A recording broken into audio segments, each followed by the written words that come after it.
మౌనార్ కు సంబంధించిన పాలమూరు పార్లమెంట్ పరిధిలో ఎవరు గెలిచేందుకు అవకాశం ఉందని ఒకసారి మనం గమనిస్తే, ఉమ్మడి పాలమూరుకు సంబంధించి పాలమూరు పార్లమెంట్ పరిధిలో మహిళా ఓటర్లు ఎక్కువగా ఉన్నారు. ఇక్కడ మహిళగా పోటీ చేసింది గతంలో డీకే అరుణ, ఈసారి వరుసగా రెండోసారి పోటీ చేయడం జరుగుతుంది.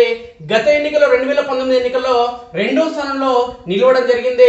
1,00,000 ఓట్లకు పైగా తేడాతో బీఆర్ఎస్ అభ్యర్థి చేతిలో ఓడిపోవడం జరిగింది. ఇక్కడ కాంగ్రెస్ పార్టీకి గెలిచిన బీఆర్ఎస్ పార్టీకి గత ఎన్నికల్లో 2 లక్షలకు పైగా ఓట్ల తేడా ఇందులో ఉంది. కాబట్టి రెండో స్థానం నిలిచిన డీకే అరుణ, అదేవిధంగా ఈసారి బీజేపీ మరోసారి దేశంలో అధికారంలోకి వచ్చే అవకాశం ఉంది.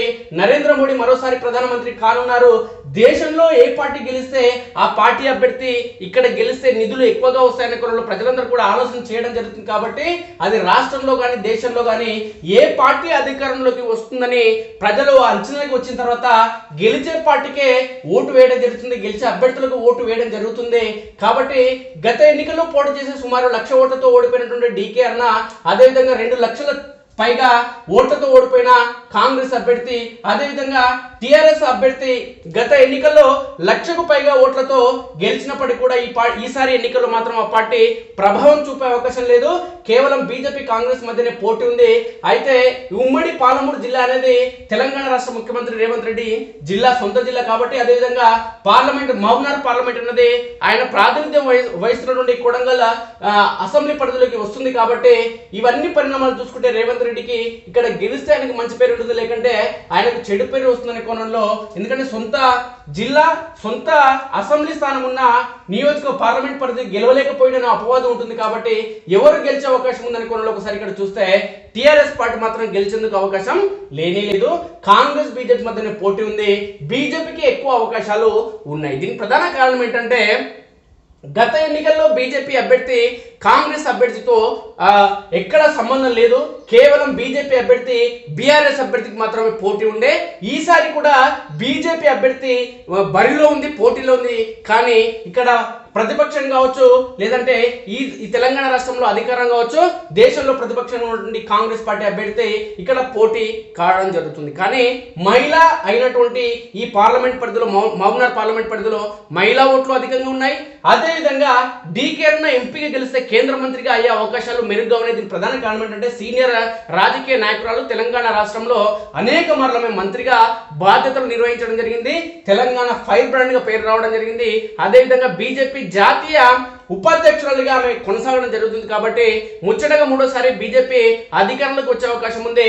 తెలంగాణ నుంచి ఖచ్చితంగా మంత్రిగా, కేంద్ర మంత్రిగా ఆమె బాధ్యతలు నిర్వహించే అవకాశం ఉంది.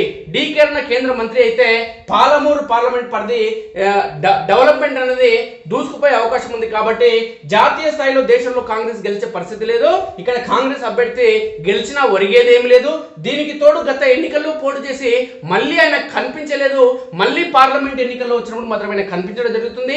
కరోనా కష్టకాలంలో డీకే అరుణ కరోనా కష్టకాలంలో ప్రజలను ఆదుకునే ప్రయత్నం చేసింది, కానీ కాంగ్రెస్ అభ్యర్థికి కంటికి కనపడలేదు.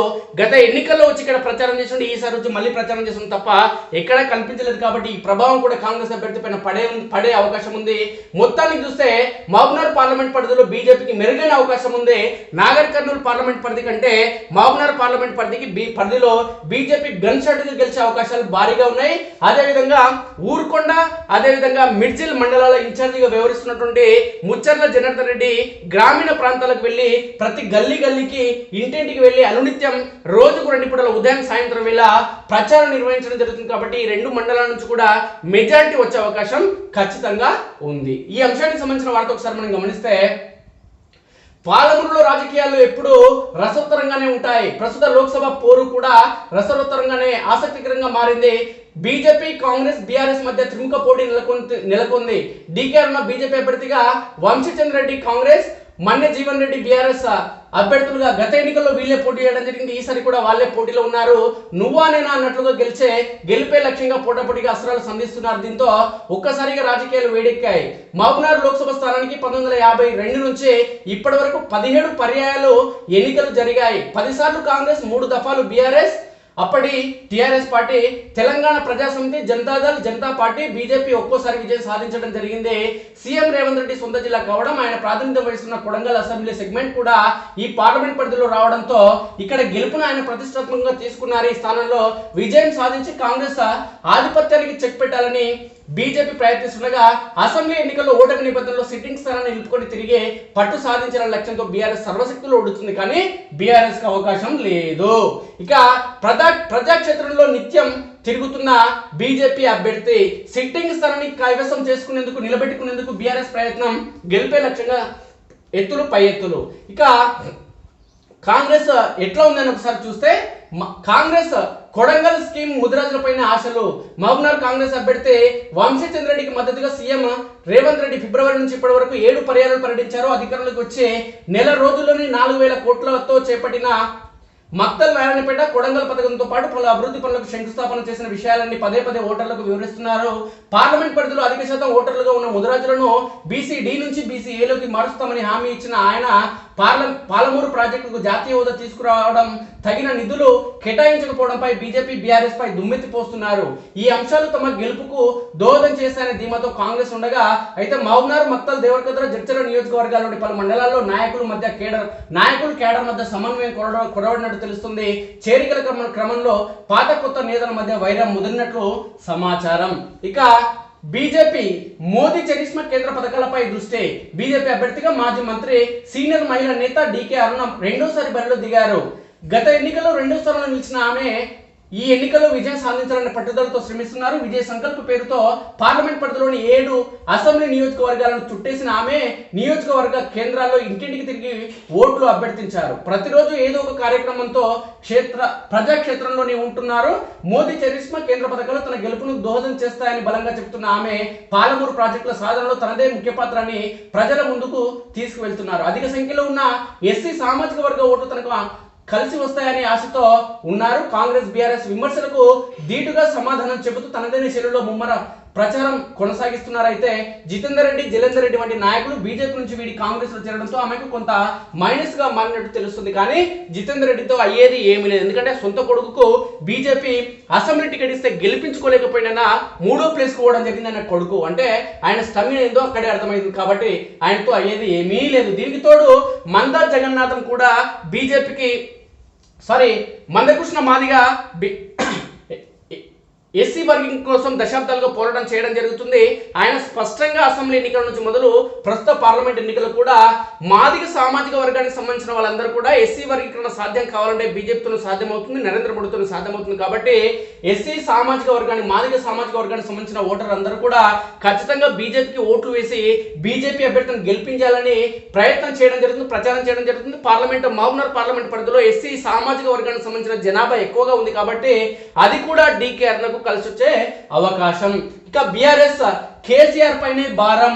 బీఆర్ఎస్ అభ్యర్థిగా సిట్టింగ్ ఎంపీ మన్నె జీవన్ రెడ్డి రెండోసారి బరిలో నిలుస్తున్నారు. అసెంబ్లీ ఎన్నికల్లో ఓటమితో పార్టీ శ్రేణులు నిరుత్సాహం అనుకుంది. ఈ క్రమంలో ఎంపీ అభ్యర్థుల ప్రకటన ఇతర పార్టీల కంటే ఆలస్యం కాగా ప్రచారంలో కొంత వెనుకబడ్డారు. అయితే పార్టీ అధినేత మాజీ సీఎం కేసీఆర్ స్వయంగా రంగంలోకి దిగడం, బస్సు యాత్ర ద్వారా మహబూబ్నగర్లో నిర్వహించిన భారీ రోడ్డు షో, కార్నర్ మీటింగ్ కు పెద్ద ఎత్తున ప్రజలు హాజరవడం గులాబీ శ్రేణుల్లో జోష్ నిలిపింది.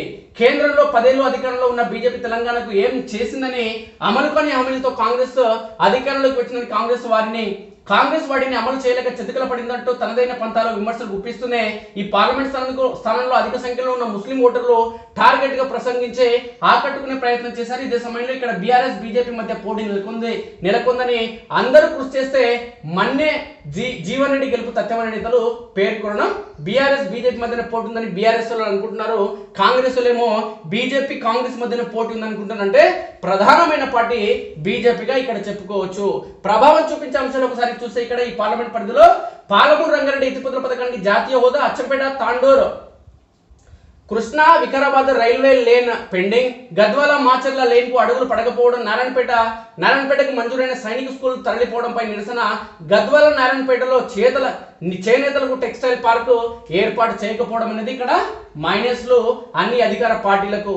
ఇక అసెంబ్లీ సెగ్మెంట్ల వారిగా ఓటర్ల వివరాలు ఒకసారి మనం గమనిస్తే, పార్లమెంట్ మహబూబ్నగర్ అసెంబ్లీ పరిధిలో పురుష ఓటర్లు 1,28,268 మంది మహిళా ఓటర్లు, 1,30,377. ఇతరులు 13 మంది, మొత్తం 2,58,658 మంది ఉన్నారు.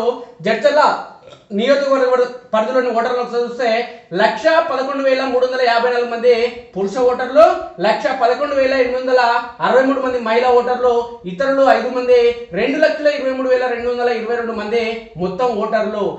దేవరకద్ర నియోజకవర్గాన్ని చూస్తే 1,18,372 మంది పురుష ఓటర్లు, 1,20,705 మంది ఏమో మహిళా ఓటర్లు. ఇక మొత్తం ఓటర్లను ఒకసారి గమనిస్తే 2,39,077 మంది. ఇక నారాయణపేట నియోజకవర్గం చూస్తే 1,16,261 మంది పురుష ఓటర్లు, 1,19,254 మంది మహిళా ఓటర్లు, ఇతరులు ఇద్దరు, మొత్తం 2,35,517 మంది ఓటర్లు.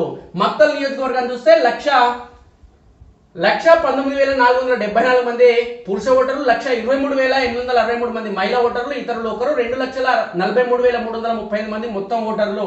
కొడంగల్ నియోజకవర్గాన్ని చూస్తే 1,19,237 మంది పురుష ఓటర్లు, 1,23,020 మంది ఏమో మహిళా ఓటర్లు, 10 మంది ఇతరులు, మొత్తం ఓటర్లు 2,42,267. షాద్నగర్ నియోజకవర్గాన్ని చూస్తే 1,19,144 మంది పురుష ఓటర్లు, మహిళా ఓటర్లు ఏమో 1,19,211 మంది మహిళా ఓటర్లు. మొత్తం చూస్తే మిత్రులారా, మహబూబ్నగర్ నియోజకవర్గంలో కానీ, జడ్చర్ల నియోజకవర్గంలో కానీ, దేవరకద్ర నియోజకవర్గంలో కానీ, నారాయణపేట నియోజకవర్గంలో కానీ, మక్తల్ నియోజకవర్గంలో కానీ, కొడంగల్ నియోజకవర్గంలో కానీ, షాద్నగర్ నియోజకవర్గంలో కానీ ఒక్క నియోజకవర్గం కూడా తప్పకుండా మొత్తం ప్రతి నియోజకవర్గంలో మహిళా ఓటర్లు ఎక్కువగా ఉన్నారు. ఇక్కడ పోటీ చేస్తుంది మహిళా బీజేపీ అభ్యర్థి డీకే అన్న. ఇది కూడా ఈమె కలిసి వచ్చే అవకాశం. మొత్తం పురుష ఓటర్లు 8,32,080 మంది ఉంటే, మహిళా ఓటర్లు 8,45,293, ఇతరులు 44. మొత్తం ఓటర్లు ఇక్కడ ఉన్నవారు 16,80,417 మంది. ఇక్కడ 2019 ఎంపీ ఎన్నికల్లో ప్రధాన పార్టీల వారిగా అభ్యర్థులకు పోలైన ఓటును ఒకసారి మనం గమనిస్తే 4,11,402 ఓట్లు, 41.78% ఓట్లు మన్నే శ్రీనివాస్ రెడ్డికి టీఆర్ఎస్ పార్టీ అభ్యర్థికి రావడం జరిగింది.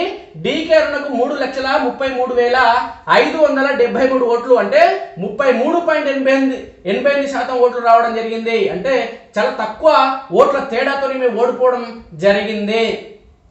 ఇక కాంగ్రెస్ పార్టీ అభ్యర్థికి వచ్చిన ఓటు 1,93,631 ఓట్లు, 19.67% ఓట్లు వచ్చినాయి. అంటే 2 లక్షలకు పైగా ఓట్ల తేడాతో ఇక్కడ కాంగ్రెస్ పార్టీ తేడా రావడం జరిగింది గెలిచిన అభ్యర్థితో పోలిస్తే. కాబట్టి ఇక్కడ కాంగ్రెస్ కి ఈసారి స్థానాన్ని మెరుగుపరుచుకుంటుంది. 3వ స్థానం నుంచి 2వ స్థానానికి, బీజేపీ ఏమో 2వ స్థానం నుంచి 1వ స్థానానికి, ఇక టీఆర్ఎస్ పార్టీ ఏమో 1వ స్థానం నుంచి 3వ స్థానానికి పడిపోవడం ఖాయం.